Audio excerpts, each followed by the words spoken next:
Hi everybody, I'm Morgan Crosbie from Finch Chevrolet in London, Ontario, Canada, and you're watching Cars and Crosbie. It's snowing out. Finally are getting the snow. I'm just going to move this over so you guys have a beautiful Canadian landscape for today's episode. December 18th. We're in the thick of it finally, or we call it a dusting. We don't know how long this is going to last. I was driving my Corvette to work this week.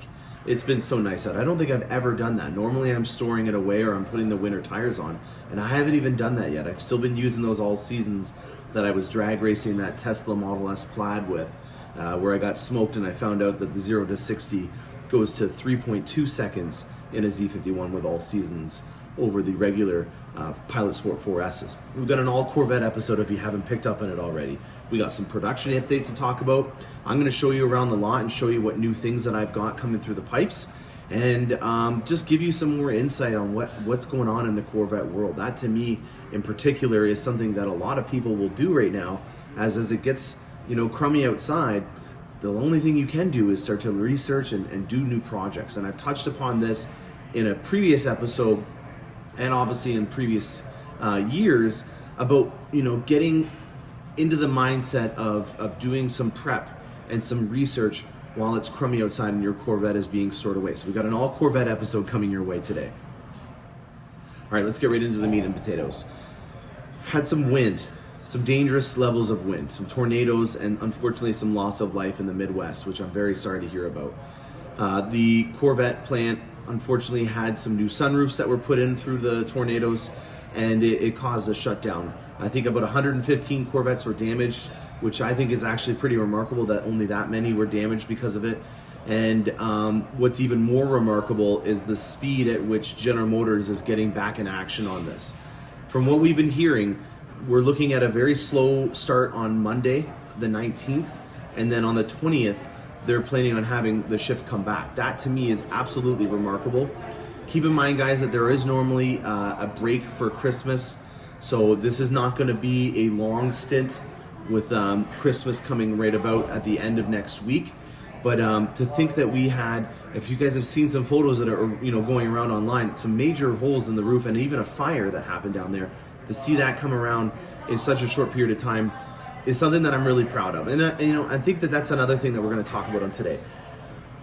It's not a matter of if something goes wrong with a company. There will be always something that will go wrong with everything that you have in life.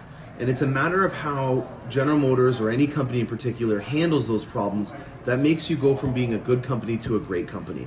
And I see it time and time again. I just came back from delivering that Corvette to PEI. You'll see the episode of that coming in a few days, but I wanted to give you this update live on site at Finch Chevrolet. And while I was doing it, I was towing with my Escalade a car hauler, and I have the advanced trailering package on it, and it comes with an auxiliary camera that you can mount onto the back. I'm very fortunate that I have a bunch of contacts within General Motors, and I was able to reach out to the person that was head of the trailering for the T1 platform. Now, T1 platform would be the Silverado, the Sierra, Tahoe, Yukon, all those vehicles.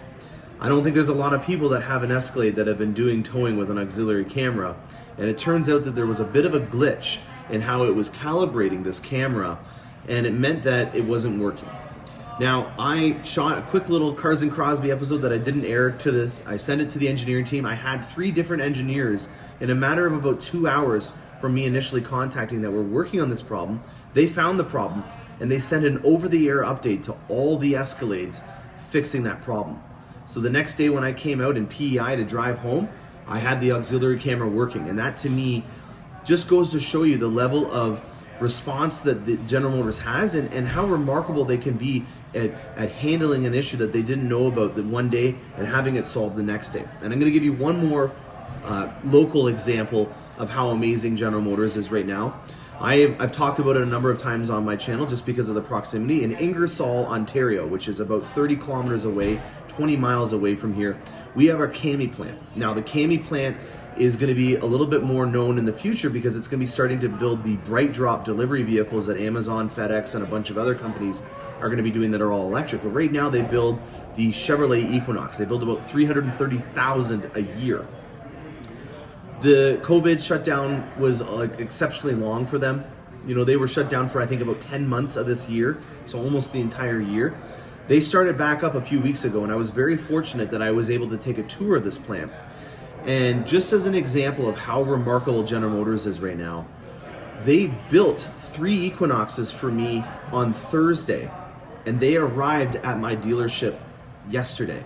It took them 1 day to build and deliver a Chevrolet Equinox to me. And that to me is just absolutely remarkable to think about. Obviously me being close geographically, that's going to have some say into that. But to think about the response time and how many hands are on deck right now. General Motors knows that it's Christmas, but they also know that there's a lot of people that have been waiting and they've been trying to get their vehicles, or they've been holding in a lot. And I just find it remarkable how fast things are coming together right now in all different walks of the company.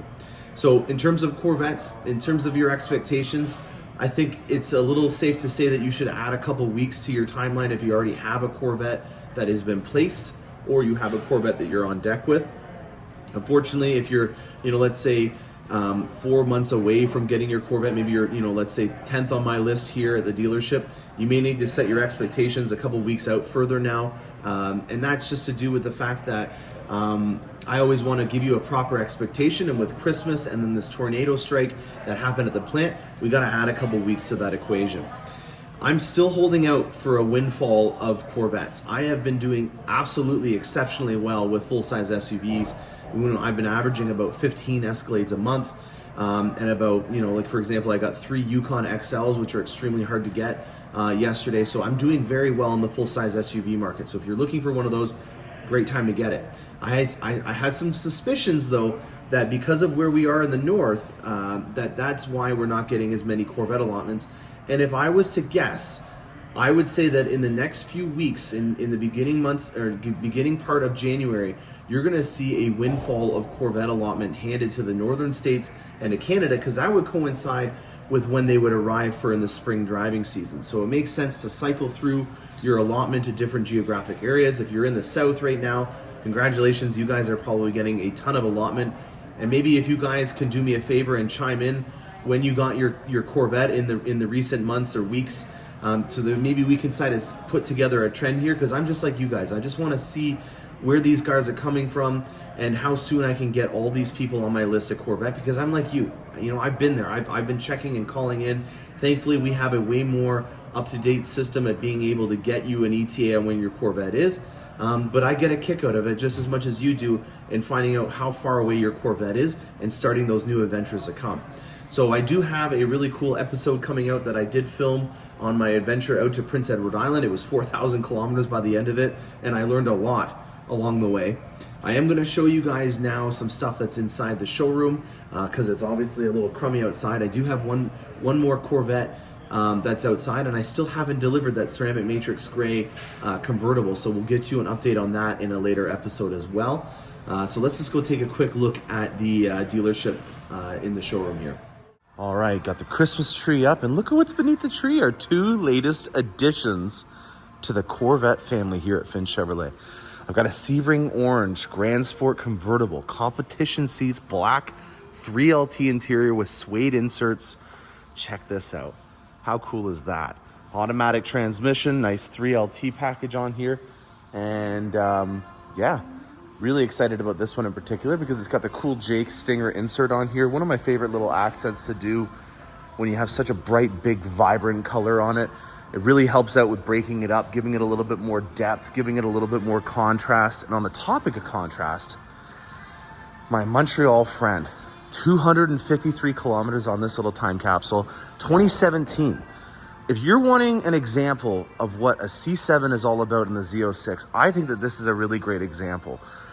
It's got a really good pop. If you're gonna do black and then you wanna make it look good, this is, in my opinion, a really, really excellent example of that, because they've taken red and they've accented it all throughout. I don't have the keys with me. I should have brought them for this part.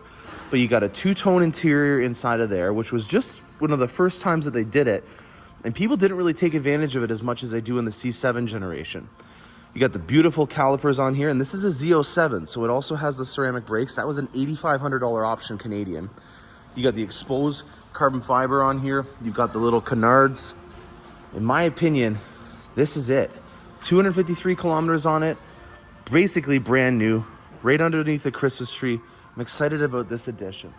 And then over here in the back, I hate to say it, but the Black Beauty over here is gone. Well, it's not gone yet, but it will be. We're just in the process of ceramic coating it. And then I'm gonna use that enclosed car trailer to be able to ship it to the new home. And yeah, another C8 down. So 2 of the C8s are gone. We've added 2 C7s to the mix right now. And if you're looking for a Camaro, we've got quite a nice little lineup too. One of the ZL1s sold. We've got some SSs, even from a C5 generation over here. So if you're interested in looking at some cool stuff for the next driving season, give me a shout. Not bad inventory, eh?